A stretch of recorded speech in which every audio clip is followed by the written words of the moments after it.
नमस्कार, मैं पत्रकार हनुमान पुनिया और आप देख रहे हैं अपनी न्यूज।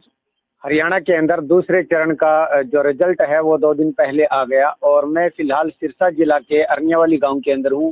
वहां पर कृष्ण खोत गांव के सरपंच चुने गए हैं और इन्होंने जो ये लीड है वो 479 वोट की हासिल की है। तो ऐसे में कृष्ण खोत हमारे साथ है, उनसे हम बात करते हैं क्या कुछ एजेंडा लेकर वो चुनाव मैदान में थे और अब जो ये जीत चुके हैं, गाँव वालों ने इन पर विश्वास जताया है, तो वो क्या उनकी प्राथमिकता रहेगी, क्या ऐसे काम हैं जो सबसे पहले वो करना चाहेंगे।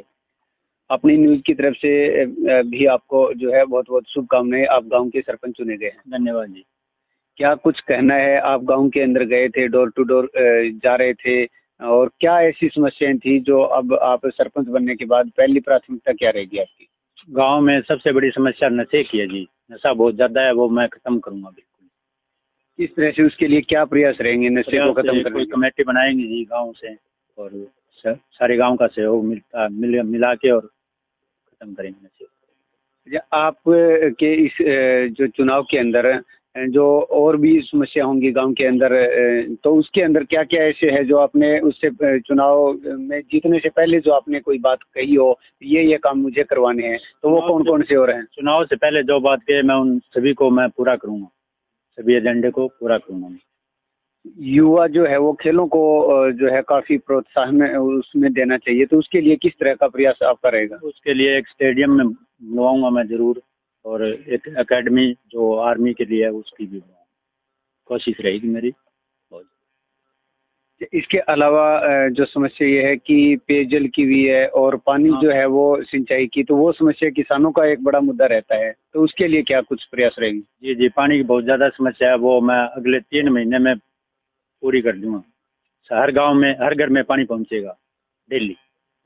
तो अब इनके जो कृष्ण खोत के जो समर्थक हैं श्यामलाल खोड़, वो भी हमारे साथ हैं, उनसे भी हम बात करते हैं क्या कुछ एजेंडा लेकर वो गांव के अंदर पहुंचे थे, उसके बाद में जो ये कामयाबी मिली है उसके बारे में क्या कहना है। जी, क्या कुछ कहना है, ये जो आपके गांव में इतना बेहतरीन ढंग से इतने जो वोट के मार्जिन से आप जीते हैं। सबसे पहले तो आपने न्यूज़ का यहाँ पहुँचने पर स्वागत। उसके बाद तमाम सभी ग्रामवासियों का जिन्होंने सच्चाई का साथ दिया, जिन्होंने विकास के नाम पर मोहर लगाई, उन सभी का धन्यवाद करते हैं, उनको बधाई देते हैं जिन्होंने अरनियावाली गांव के विकास को चुना। जो हमारे मुद्दे थे,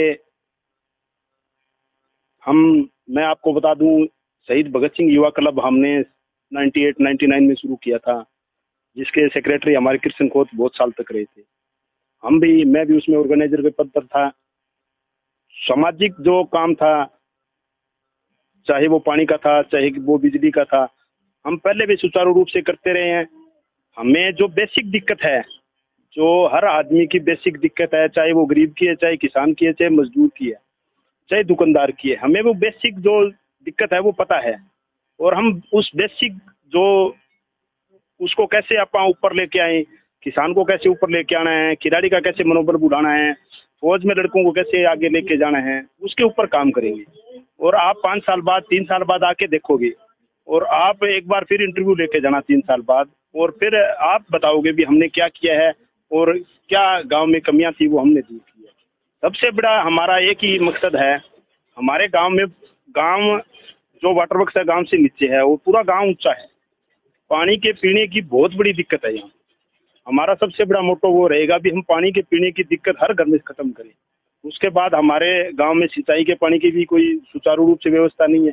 हमारे गांव में अगर आप सर्च करोगे ना, तो सबसे ज़्यादा जो लंबी पाइपलाइनें हैं वो अरनियावाली गांव में 20-20 किलोमीटर, 25-25 किलोमीटर से पाइपलाइन जा रही है। हम ऐसी व्यवस्था करने के लिए प्रयास करेंगे भी हम हर घर तक पानी, खेत तक पानी पहुँचे, इसके लिए हम प्रयासरत रहेंगे। इसके लिए हमें चाहे CM से मिलना पड़े, चाहे हमें सरकार के किसी नुमाइंदे से, कृषि मंत्री से मिलना पड़े, वो प्रयास हम भरपूर ढंग से करें।